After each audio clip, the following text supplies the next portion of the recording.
ഒന്നാമത്തെ ചോദ്യം പ്രലോഭനങ്ങളുണ്ടോ എന്നുള്ളതാണ്. അത് ഉറപ്പായിട്ടും യെസ്. അത് ഒരാൾ പറഞ്ഞ നുണയാണ് പറയുന്നത്. എനിക്ക് ഒരു പോസിറ്റീവ് കാര്യം ഇതാണ്, സെമിനാരി സമയത്ത് തന്നെ എൻ്റെ വിളി ഇതാണെന്ന് എനിക്കൊരു ഉറപ്പ് എവിടെ ഒരു മൊമെൻറ്റ് കിട്ടിയിരുന്നു. ഞാൻ അതിനു വേണ്ടി ഇങ്ങനെ കൺസിസ്റ്റൻ്റായിട്ട് നമ്മുടെ കർത്താവിനോട് ചോദിക്കുമായിരുന്നു, ഈ ഉത്തരം തരണം, എനിക്ക് അങ്ങനെ ഒരു എക്സ്പീരിയൻസ് വേണമെന്ന് പറയുമായിരുന്നു. സോ ഒരു സമയത്ത് അച്ഛനാകണതിന് മുമ്പ് എൻ്റെ വിളി ഇതാണെന്ന് എനിക്ക് ഉറപ്പായിരുന്നു. അപ്പോൾ നമുക്ക് എന്താ കേസ്, വിളി ഉറപ്പായാൽ ട്രാക്ക് കറക്റ്റായി, നമ്മൾ പോണത് അങ്ങോട്ട് തന്നെയാണെന്ന് ഉറപ്പിച്ചു. ഈ വണ്ടിയിൽ നിന്ന് ഇറങ്ങാൻ തീരുമാനിച്ചിട്ടില്ല.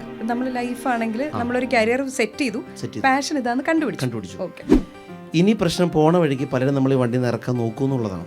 അതാണ്. അപ്പോൾ അത് എനിക്ക് തോന്നുന്നു എപ്പോഴും ഉണ്ട്. ഈ അടുത്തതിനോട് ചെറുപ്പക്കാരിങ്ങനെ ഞാനിങ്ങനെ സംസാരിക്കുവാനോട് പറഞ്ഞു, അച്ഛനെനിക്ക് എന്തൊരു സുഖമാണ്, ഉടുപ്പിട്ട് വരുന്നു, പ്രസംഗിക്കുന്നു, പാടുന്നു, പോകുന്നു. ഞാൻ ആരാ പറഞ്ഞതിനോട് സുഖമാണെന്ന്.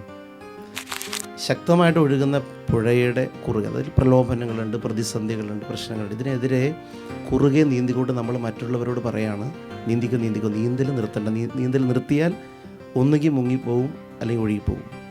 അപ്പോൾ അതുകൊണ്ട് എല്ലാവർക്കും ഈ ഒരു സ്ട്രഗിൾ ഉണ്ടെന്നുള്ളത് കറക്റ്റാണ്. പക്ഷെ അതിൽ എന്നെ പിടിച്ചു നിർത്തുന്നൊരു കാര്യം ചോദിച്ചു, അത് നമുക്കുള്ള ചില നല്ല ബന്ധങ്ങളാണ്.